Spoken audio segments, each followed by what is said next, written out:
ప్రసాద్ మీరు కేసు పెట్టినట్టు కేసు ఏం లేదు. మీరు ఓన్లీ యూట్యూబ్లో హైలైట్ కాదానికి చేసినారంటున్నారు. దీనికి మీ సమాధానం ఏంది? మా కూతురు నిర్మాణం చేశాడు, అందుకని నేను చేశాను. యూట్యూబ్లో హైలైట్ అయ్యేదానికే చేసినాం. అదేదో చేసినోడు ముందు ఫస్టే వచ్చి పోలీసు వాళ్ళకు నమ్మవచ్చు కదా, లేకపోతే సిఎస్ఆర్ గారు డిఎస్పీ గారు కేసు పెట్టచ్చు కదా.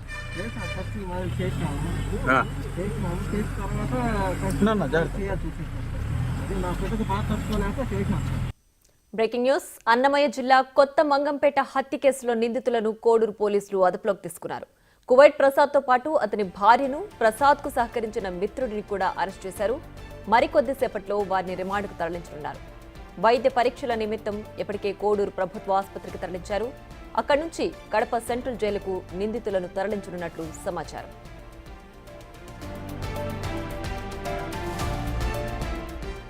తన కుమార్తెపై అసభ్యంగా ప్రవర్తించడంతో హత్య చేసినట్లు సెల్ఫీ వీడియో విడుదల చేశాడు కువైట్ ప్రసాద్.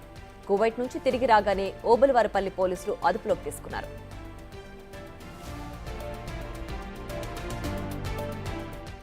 మీరు కేసు పెట్టినట్టు కేసు ఏం లేదు.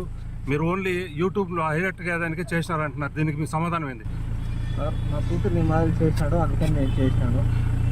యూట్యూబ్లో హైలైట్ అయ్యేదానికే చేసినాం. అదేదో చేసినోడు ముందు ఫస్టే వచ్చి పోలీసు వాళ్ళకు నమ్మవచ్చు కదా, లేకపోతే సిఎస్ఆర్ గారు డిఎస్పీ గారు కేసు పెట్టచ్చు కదా.